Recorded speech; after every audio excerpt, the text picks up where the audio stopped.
Hi ಎಲ್ಲರಿಗೂ ನಮಸ್ಕಾರ. Welcome back to my channel. ಇವತ್ತಿನ ರೆಸಿಪಿ ಮಕ್ಕಳಿಗೆ ತುಂಬ ಇಷ್ಟ ಆಗೋಂಥ ಡೋರಾ ಕೇಕ್ ರೆಸಿಪಿ ನೋಡೋಣ ಹೇಗೆ ಮಾಡೋದಂತ. ಹೆಲ್ದಿಯಾಗೂ ಇರಬೇಕು, ಹಾಗೆ ಮಕ್ಕಳಿಗೆ ಇಷ್ಟನೂ ಆಗಬೇಕು ಸ್ನ್ಯಾಕ್ಸ್ ಟೈಮಿಗೆ. ಈಗಂತೂ ರಜೆ ಇರೋದ್ರಿಂದ ಸ್ನ್ಯಾಕ್ಸು ಕೇಳ್ತಾನೆ ಇರ್ತಾರೆ ಮಕ್ಕಳು. ಈ ರೀತಿ ಮಾಡಿಕೊಡಿ, ಹೊರಗಡೆದು ಫುಡ್ ಸಹ ತಿನ್ನೋದು ಕಡಿಮೆ ಮಾಡ್ತಾರೆ. ತುಂಬಾನೇ ಈಸಿಯಾಗಿ ಆಗುತ್ತೆ, ತುಂಬ ಇಂಗ್ರೀಡಿಯೆಂಟ್ಸ್ ಸಹ ಬೇಕಾಗೋದಲ್ಲ, ತುಂಬ ಟೈಮು ಸಹ ಹಿಡಿಯೋದಿಲ್ಲ. ನೀವು ಕ್ವಿಕ್ಕಾಗಿ ಮಾಡ್ಕೊಳ್ಬೋದು ಈ ಡೋರಾ ಕೇಕ್ ಅನ್ನೋದನ್ನ.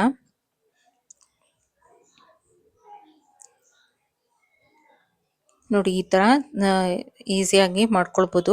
ಈಗ ಹೇಗೆ ಮಾಡೋದಂತ ನೋಡೋಣ. ಇದಕ್ಕೆ ನಾನಿಲ್ಲಿ ಒಂದು ಬೌಲ್ ತೊಗೊಂಡಿದ್ದೀನಿ. ಒಂದು ಬೌಲಲ್ಲಿ ನಾನು 1 ಕಪ್ನಷ್ಟು ಗೋಧಿ ಹಿಟ್ಟನ್ನು ಸೇರಿಸಿದ್ದೀನಿ, ಹಾಗೆ 1 ಕಪ್ನಷ್ಟು ಮೈದಾ ಹಿಟ್ಟು ಸೇರಿಸಿದ್ದೀನಿ. ನೀವು ಬೇಕಿದ್ರೆ ಬರೀ ಗೋಧಿ ಹಿಟ್ಟಲ್ಲಿ ಸಹ ಮಾಡ್ಕೊಳ್ಬೋದು. ಯಾವುದಾದ್ರೂ 1 ಕಪ್ ಮೆಷರ್ಮೆಂಟ್ ತಗೊಳ್ಳಿ. ಅದೇ ಕಪ್ಪಲ್ಲಿ ನಾನಿಲ್ಲಿ 1 ಕಪ್ನಷ್ಟು ಸಕ್ಕರೆನ ಸೇರಿಸ್ತಾ ಇದ್ದೀನಿ, ಅಂದರೆ ಸಕ್ಕರೆ ಪುಡಿ ಮಾಡಿರೋಂಥ ಸಕ್ಕರೆನ. 1 ಕಪ್ನಷ್ಟು ಸಕ್ಕರೆ ಪುಡಿ ಸೇರಿಸ್ಕೊಳ್ಳಿ. ನಿಮ್ಗೆ ಸಕ್ಕರೆ ಪುಡಿ ಇಷ್ಟ ಇಲ್ಲ ಅನ್ನೋರು ಬೆಲ್ಲ ಸಹ ಸೇರಿಸ್ಕೊಳ್ಬೋದು, ಅಥವಾ ಡೇಟ್ಸ್ ನೀವು ಪೇಸ್ಟ್ ಮಾಡಿ ಅದನ್ನು ಸಹ ಸೇರಿಸ್ಕೊಳ್ಬೋದು. ಈಗ ಇದನ್ನು ಡ್ರೈ ಮಿಕ್ಸ್ ಮಾಡೋಣ. ಇದಕ್ಕೆ ಒಂದು 1/4 ಸ್ಪೂನ್ನಷ್ಟು ಅಡುಗೆ ಸೋಡಾ ಬೇಕಾಗುತ್ತೆ. ಅಡುಗೆ ಸೋಡಾ ಹಾಕ್ಕೊಳ್ಳೋಣ. ಈಗ ಇದನ್ನು ಡ್ರೈ ಮಿಕ್ಸ್ ಮಾಡಿ ಇದಕ್ಕೆ ಬೇರೆ ವೆಟ್ ಇಂಗ್ರೀಡಿಯೆಂಟ್ಸ್ನ ಸೇರಿಸ್ಕೊಳ್ಳೋಣ. ಇಲ್ಲಿ 1 ಸ್ಪೂನ್ನಷ್ಟು ಹನಿ ಸೇರಿಸ್ತಾ ಇದ್ದೀನಿ, ಇಲ್ಲಿ ಜೇನುತುಪ್ಪನ. ಹಾಗೆ ಇಲ್ಲಿ ಹಾಲನ್ನು ಸಹ ಸೇರಿಸ್ಕೊಳ್ಬೇಕು. ನಾನಿಲ್ಲಿ 1 ಕಪ್ ಹಾಲು ತೊಗೊಂಡಿದ್ದೀನಿ, ಅದರಲ್ಲಿ ಅರ್ಧ ಕಪ್ನಷ್ಟು ಈಗ ಸೇರಿಸ್ಕೊಂಡು ಮಿಕ್ಸ್ ಮಾಡ್ಕೊಳ್ತಾ ಇದ್ದೀನಿ. ಮತ್ತೆ ಒಂದು ಅರ್ಧ ಕಪ್ನ ಸೇರಿಸಿ ಮಿಕ್ಸ್ ಮಾಡ್ತಿದ್ದೀನಿ. ನೋಡ್ಕೊಳ್ಳಿ, ಹಿಟ್ಟು ಕನ್ಸಿಸ್ಟೆನ್ಸಿ ಮೇಲೆ ಹೋಗುತ್ತೆ. ನಾನಿಲ್ಲಿ ಮತ್ತೆ ಇನ್ನು ಅರ್ಧ ಕಪ್ ತೊಗೊಂಡಿದ್ದೀನಿ. ನನಗೆ ಟೋಟಲ್ ಆಗಿ 1.5 ಕಪ್ಪಷ್ಟು ಹಾಲು ಬೇಕನ್ನಿಸ್ತು. ನೀವು ನೋಡ್ಕೊಳ್ಳಿ ಹಿಟ್ಟು ಹೇಗೆ ಕನ್ಸಿಸ್ಟೆನ್ಸಿ ಇರುತ್ತೆ ಅಂತ. ಇಲ್ಲಿ ನಾನು ಆಲ್ಮೋಸ್ಟ್ ಪೂರ್ತಿಯಾಗಿ 2 ಕಪ್ನಷ್ಟು ಹಾಲನ್ನೇ ತೊಗೊಂಡಿದ್ದೀನಿ. 1.5 ಕಪ್ಪಷ್ಟು ಗಟ್ಟಿ ಆಯಿತು ನನಗೆ ಹಿಟ್ಟು. ಸೊ ನಾನು 2 ಕಪ್ನಷ್ಟು ಹಾಲು ತೊಗೊಂಡಿದ್ದೀನಿ. ಇದಿಷ್ಟನ್ನು ಚೆನ್ನಾಗಿ ಮಿಕ್ಸ್ ಮಾಡಿಕೊಟ್ಟು ಈಗ 1 ಸ್ಪೂನಷ್ಟು ಕಂಡೆನ್ಸ್ಡ್ ಮಿಲ್ಕ್ ಹಾಕ್ಕೊಳ್ಳೋಣ. ಕಂಡೆನ್ಸ್ಡ್ ಮಿಲ್ಕ್ ಇಲ್ಲ ಅಂತಂದರೆ 1 ಟೇಬಲ್ ಸ್ಪೂನ್ನಷ್ಟು ನೀವು ಹಾಲಿನ ಪೌಡರ್ನ ಸಹ ಸೇರಿಸ್ಕೊಳ್ಬೋದು. ಇದಿಷ್ಟನ್ನು ಸೇರಿಸಿ ಈಗ ಮಿಕ್ಸ್ ಮಾಡಿಕೊಡೋಣ. ಇದು ತುಂಬ ಸ್ವೀಟ್ ಸಹ ಇರೋದಿಲ್ಲ, ಮೈಲ್ಡ್ ಆಗಿರುತ್ತೆ. ಇದನ್ನೇ ನೀವು ಪ್ಯಾನ್ ಕೇಕ್ ಆಗಿ ಸಹ ಮಾಡ್ಕೊಡ್ಬೋದು. ಇದಕ್ಕೆ ನೀವು ಬನಾನಾ ಪೇಸ್ಟ್ ಸ್ವಲ್ಪ ಹಾಕಿ ಪ್ಯಾನ್ ಕೇಕ್ ಆದರೂ ಮಾಡ್ಕೊಡ್ಬೋದು. ಈಗ ಇಲ್ಲಿ ನಾನು ಮಿಕ್ಸ್ ಮಾಡಿ ಇಟ್ಕೊಂಡಿದ್ದೀನಿ ನೋಡಿ, ಈ ಥರ ಗಟ್ಟಿ ಹಾಗೆ ಇರಬೇಕು ಹಿಟ್ಟು. ಇಲ್ಲಿಗ ಒಂದು ನಾನ್ ಸ್ಟಿಕ್ ತವ ತೊಗೊಂಡಿದ್ದೀನಿ. ನಾನ್ ಸ್ಟಿಕ್ ತವದಲ್ಲೇ ಚೆನ್ನಾಗಿ ಬರುತ್ತೆ. ಸ್ವಲ್ಪ ಎಣ್ಣೆ ಹಾಕಿ ಇದನ್ನು ಟಿಶ್ಯೂಯಿಂದ ಕ್ಲೀನ್ ಮಾಡಿಕೊಡ್ತಾ ಇದ್ದೀನಿ. ಈಗ ಇದಕ್ಕೆ ಯಾವುದಾದ್ರೂ ಒಂದು ಸೌಟಿನ ಸಹಾಯದಿಂದ ಹಿಟ್ಟನ್ನು ಹಾಕ್ಕೊಳ್ಳಿ. ನಾನಿಲ್ಲಿ ಒಂದು ಸೌಟಿನ ಸಹಾಯದಿಂದ ಹಿಟ್ಟನ್ನು ಸೇರಿಸ್ತಾ ಇದ್ದೀನಿ. ಇದನ್ನೀಗ ನೋಡಿ ಸೇರಿಸಿದ್ದೀನಿ ಹಿಟ್ಟು. ಅದನ್ನೆಲ್ಲ ಹರಡೋದೇನು ಬೇಡ, ನಾನು ಇನ್ನು ಸ್ವಲ್ಪ ಅಗಲ ಬೇಕಂತೇಳಿ ಇನ್ನೊಂದು ಅರ್ಧ ಸೌಟಷ್ಟು ಹಿಟ್ಟನ್ನು ಸೇರಿಸಿದ್ದೀನಿ. ಇದನ್ನು ಹರಡಬಾರ್ದು, ಈ ಥರ ಹಿಟ್ಟನ್ನು ಹಾಕಿ ನಂತರ ಲಿಡ್ ಕ್ಲೋಸ್ ಮಾಡಬೇಕು.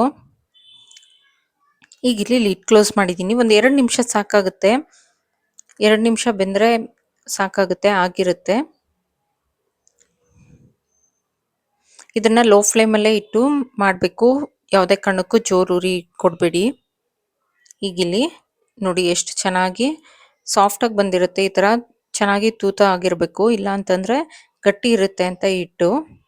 ಈಗ ನೋಡಿ ಇಲ್ಲಿ ಒಂದು ಕಡೆ ಆಗಿದೆ, ಇನ್ನೊಂದು ಕಡೆ ಬೇಯೋದಕ್ಕೆ ಕೊಟ್ಟಿದ್ದೀನಿ ನಾನು.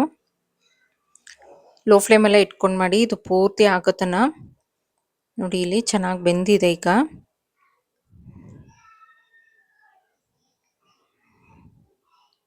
ನಾನು ಇದನ್ನು ಈಗ ತೆಗೆದಿಟ್ಕೊಳ್ತಾ ಇದ್ದೀನಿ. ಮತ್ತು ಇನ್ನೊಂದು ಹಾಕ್ಕೊಳ್ಬೇಕಾದ್ರೂ ಹಾಕಿ ಸ್ವಲ್ಪ ಟಿಶ್ಯೂಯಿಂದ ಕ್ಲೀನ್ ಮಾಡಿಕೊಂಡು ನಂತರ ಹಾಕ್ಕೊಳ್ಳಿ, ಆದ್ದರಿಂದ ನೀಟಾಗಿ ಬರುತ್ತೆ. ಈಗಿಲ್ಲಿ ಮತ್ತೆ ಒಂದು ಲ್ಯಾಡಲ್ನಷ್ಟು ನಾನಿಲ್ಲಿ ಹಿಟ್ಟನ್ನು ಹಾಕ್ಕೊಂಡಿದ್ದೀನಿ. ನಾನಿಲ್ಲಿ ಮಾಡಿರೋಂಥ ಮೆಷರ್ಮೆಂಟಿಗೆ ಒಂದು 7ರಿಂದ 8 ಡೋರಾ ಕೇಕ್ ಅಷ್ಟು ಆಗುತ್ತೆ. ಅಂದರೆ 2 ಪ್ಯಾನ್ ಕೇಕ್ಸ್ ಮಾಡಿ ಅದ್ರ ಮಧ್ಯೆ ಸ್ಪ್ರೆಡ್ ಮಾಡಬೇಕಲ್ಲ, ಅದರಿಂದ 8 ಜನಕ್ಕಾಗಷ್ಟಾದರೂ ಆಗುತ್ತೆ. ನೋಡಿ ಇಲ್ಲಿ ಒಂದು ಕಡೆ ಚೆನ್ನಾಗಿ ಬೆಂದಿದೆ. ಈಗ ಇನ್ನೊಂದು ಕಡೆ ತಿರುಗಿಸ್ಕೊಡ್ತಾ ಇದ್ದೀನಿ. ಕಲರ್ ಸಹ ಚೆನ್ನಾಗಿ ಬಂದಿದೆ. ಈಗ ಇದನ್ನ ನಾನು ಒಂದು ಪ್ಲೇಟಿಗೆ ತಗೊಳ್ತಾ ಇದ್ದೀನಿ. ಈಗ ನಾನು ಇಲ್ಲಿ ನೀವು ಯಾವುದೇ ಚಾಕ್ಲೇಟ್ ಇಂದು ತಗೊಳ್ಬೋದು. ನಾನಿಲ್ಲಿ dark chocolate peanut chocolate spread ತಗೊಂಡಿದ್ದೀನಿ. ನೀವು ಹರ್ಷೀಸ್ ಆದ್ರೂ ತಗೊಳ್ಬೋದು ಅಥವಾ ಮನೆಯಲ್ಲೇ ಚಾಕ್ಲೇಟ್ನ ಮೆಲ್ಟ್ ಮಾಡಿ ಸಹ ಮಧ್ಯದಲ್ಲಿ ಸೇರಿಸ್ಕೊಳ್ಬೋದು. ನಾನಿಲ್ಲಿ ಹೆಲ್ದಿ ಆಗಿರುತ್ತೆ ಅಂತ ನಾನಿಲ್ಲಿ ಯಾವುದೇ ಪ್ರಿಸರ್ವೇಟಿವ್ಸ್ ಆ್ಯಡ್ ಮಾಡದೇ ಇರೋಂಥದ್ದನ್ನ ತಗೊಂಡಿದ್ದೀನಿ. ಇದನ್ನಿಲ್ಲಿ ನಾನು ಸ್ಪ್ರೆಡ್ ಮಾಡ್ತಿದ್ದೀನಿ. ಮಕ್ಕಳಿಗೆ ತುಂಬ ಇಷ್ಟ ಆಗುತ್ತೆ ಈ ಥರ ಮಾಡ್ಕೊಡೋದ್ರಿಂದ. ಒಂದ್ಸರಿ ಈ ಥರ ಮಾಡಿಕೊಡಿ. ಹೊರಗಡೆದು ಜಂಕ್ ಬೇಕು ಅಂತ ಹೇಳೋದಿಲ್ಲ. ನಾವು ಮನೆಯಲ್ಲಿ ನೀಟಾಗಿ ಹೆಲ್ದಿಯಾಗಿ ಮಾಡಿಕೊಟ್ರೆ ಹೊರಗಡೆಯಿಂದ ಕೇಳೋದಿಲ್ಲ. ಇದೆರಡನ್ನೂ ಫೋಲ್ಡ್ ಮಾಡಿದ್ರೆ ಆಯಿತು.